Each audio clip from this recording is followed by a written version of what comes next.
Fluminense e Bragantino ficaram no empate em 2-2 no Maracanã, estreia do Brasileirão, numa partida que ficou marcada, é claro, pelos 2 gols marcados pelo Meia Lima e também pelo Martinelli, iniciando mais um jogo como zagueiro nas mãos de Fernando Diniz. E ele deu coletiva pós-jogo, falando muito sobre esses assuntos, respondeu também sobre o Tirante, sobre o Vidal atualmente no Colo-Colo e muito mais. A gente vai trazer tudo isso para você nesse vídeo aqui. O tricolor que assistiu essa partida com certeza gostou e gostou bastante do primeiro tempo do Fluminense. O Fluminense criando várias oportunidades. Eu lembro aqui de cabeça de uma bola do Samuel Xavier fora da área, uma bola no travessão do Marquinhos, teve uma bola no travessão também do Marcelo, teve uma chance cara a cara com o goleiro do Germancano, muito volume de criação no Fluminense nesse primeiro tempo, algo que a gente tem cobrado ultimamente, né, que o Fluminense tinha diminuído o seu volume ofensivo, poucas finalizações, a gente viu algo bem diferente no primeiro tempo contra o Bragantino. A gente sai para o segundo tempo com apenas 1-0 no placar, um gol feito ali no final do primeiro tempo pelo Lima. E logo no começo do segundo tempo, em 7 minutos, o Fluminense toma a virada, 2 gols ali muito rápidos, né, seguidos do Bragantino, que nos colocam numa posição muito delicada. O Fernando Diniz falou sobre esse assunto, né, sobre essa questão da produção ofensiva do Fluminense nessa partida. Se liga no que ele falou aí, ó. Aproveitamos de um aproveitamento na questão de fazer gols abaixo do que a gente fez, porque eu podia ter virado 2 ou 3-0 o jogo, e a gente fez um gol só no final do segundo tempo.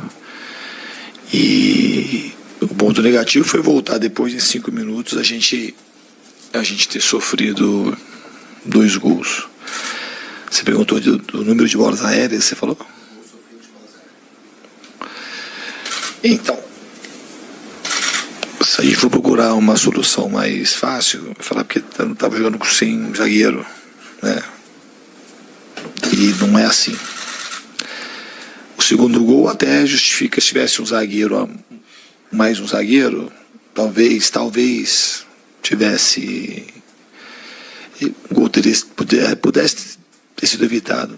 Mas mesmo se tivesse um zagueiro, cara, assim, tem um monte de coisa errada que a gente fez. O primeiro gol do Bragantino era o arremesso lateral nosso, campo de defesa. A gente cobrou o arremesso lateral sem sentido nenhum. Aí perdemos a bola, aí fizemos uma falta. Nosso time está um pouco mais baixo, pedi para não. Foi alertado para evitar fazer falta desnecessária. Eles tinham um time alto. Não foi um jogador alto, não tem nada a ver com ter zagueiro. O zagueiro já está no miolo da área ali naquele gol. O Sacha pegou, antecipou o primeiro pau, que é uma coisa que a gente tinha já também alertado, que não é o primeiro gol. Quando o Botafogo aqui na Libertadores, eles fizeram um gol parecido no primeiro pau. Então a gente tinha alertado para a bola do primeiro pau, então não teve nada a ver com o zagueiro, o primeiro gol do Bragantino. E o segundo gol, a gente está com a bola também, uma falta, a gente vai fazer uma inversão desnecessária, depois a gente demora a recompor o time todo. E a área fica mal preenchida, fica 2 zagueiros para 2 atacantes. Ele teve um bom cruzamento, ali uma antecipação e o cara fez o gol. Então eu não acredito assim a falta de... Talvez o segundo gol, pode ser que o zagueiro tivesse lido melhor a jogada e tivesse tirado a bola de cabeça, mas também podia ter saído o gol. Se a gente faz o que era para ter sido feito, o cruzamento nem tinha existido. Nenhum nem o outro cruzamento. Então a gente não ia tomar o gol. Então é isso, a gente vai procurar ajustar. Para evitar gol de cabeça, a primeira coisa que você tem que fazer é evitar a bola parada e evitar cruzamento. E depois a gente tem uma área bem preenchida e estar muito atento para que os gols não saiam. Tá aí, então, né, essa declaração do Fernando Diniz, minimizando, né, o fato do Fluminense tomar muitos gols de cabeça. Ele acha que tem nada a ver com o Martinelli jogar como zagueiro, né, um volante sendo recuado para a zaga. E aí é curioso, né, cara, porque ele faz uma definição de que se o Fluminense não tomasse as decisões erradas ali, não se equivocasse, não batesse errado lateral, não fizesse a inversão de maneira equivocada, o gol não sairia e aí, enfim, não teria essa questão da bola aérea. E aí isso para mim, cara, ilustra muito algo que a gente bate muito nas nossas teclas aqui, nas lives, né? A gente bate muito nessa tecla nas nossas lives, perdão, de segunda a sexta, às 5 da tarde, a gente está sempre ao vivo aqui comentando as últimas do Fluminense. Parece que o time do Fernando Diniz, ele não é preparado para não ter a bola, né? Parece que o Diniz, quando ele arma o time, ele entende que o time vai ter a bola 100% do tempo.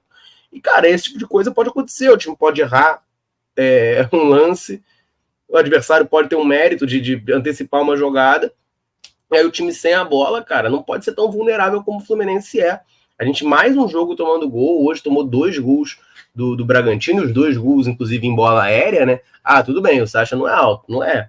Mas mais um gol em bola aérea. O Diniz acho que não tem relação, mas assim, fica difícil, né? Você não fazer esse paralelo entre jogar sem zagueiro de ofício, porque o Felipe Melo, hoje, para mim, até ele é um zagueiro, é o melhor Felipe Melo que a gente tenha na zaga, mas o Martinelli é segundo volante, não é nem o primeiro volante, é segundo volante.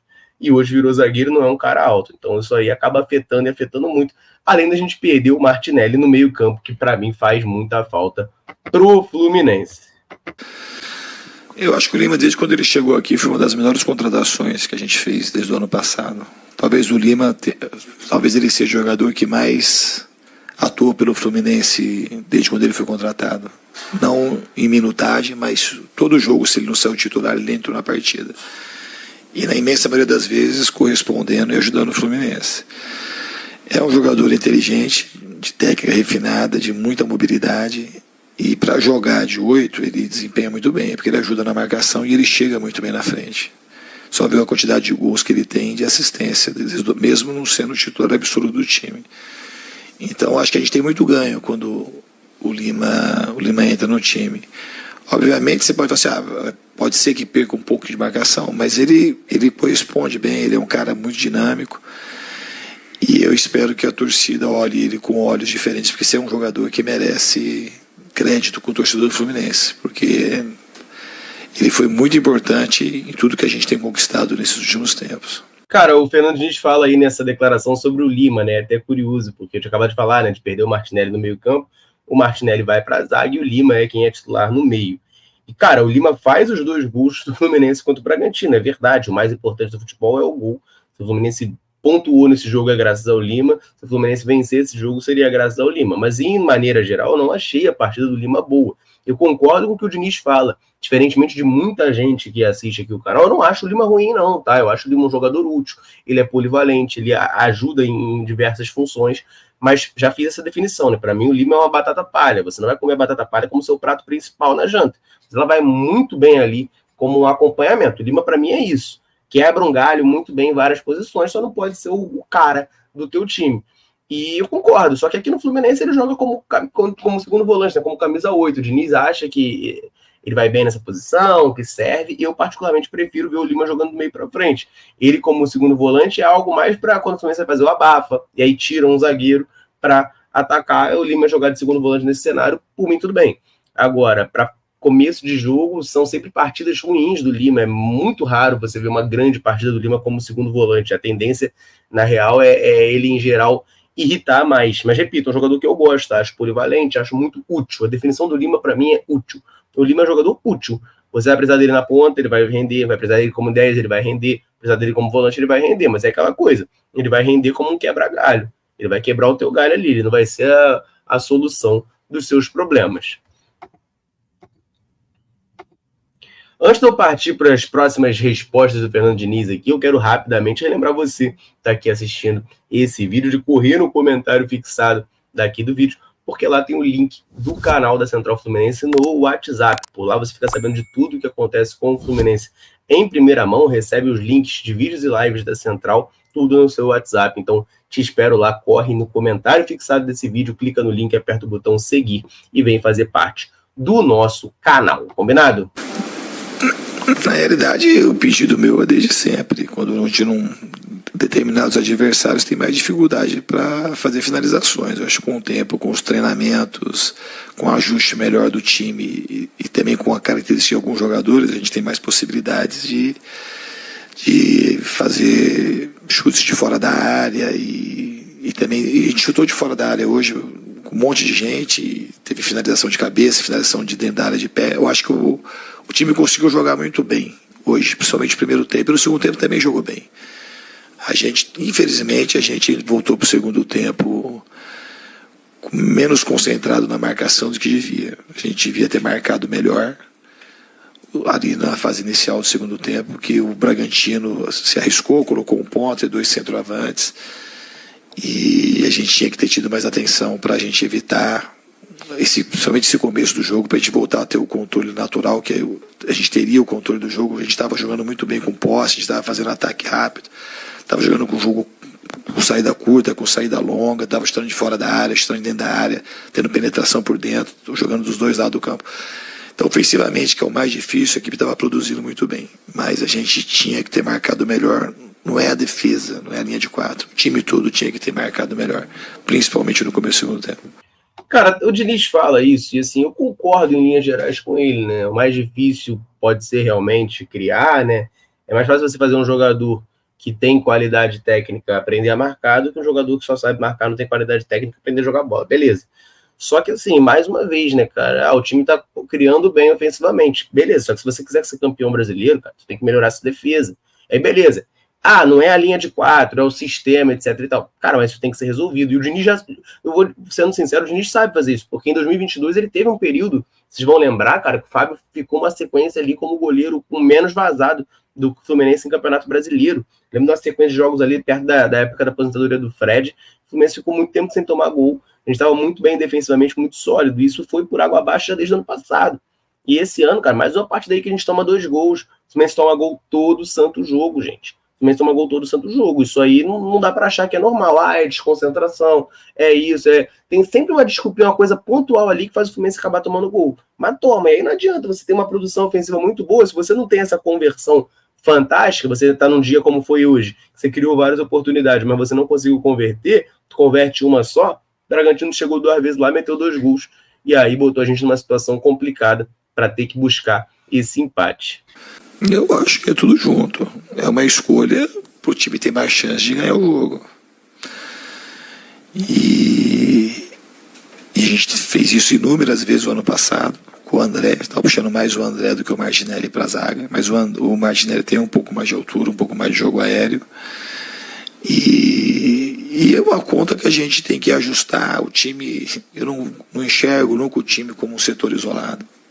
A gente falha no sistema defensivo quando a gente está marcando. Você vê, o momento que a gente melhor marcou no jogo foi que a gente jogou com o André e com o Martinelli na zaga, e com o Ganso e o Lima de volante. Foi que a gente menos sofreu finalização, que a gente menos sofreu o jogo aéreo, porque o time estava fazendo outras coisas que não era só coisa individual. Taticamente começou a pressionar um pouco mais a bola, tirar o time de trás mais rápido. Então a gente tem que melhorar como um todo no sistema defensivo para a gente evitar os gols que a gente tem tomado. Cara, essa declaração de Diniz não me agrada, sabe por quê?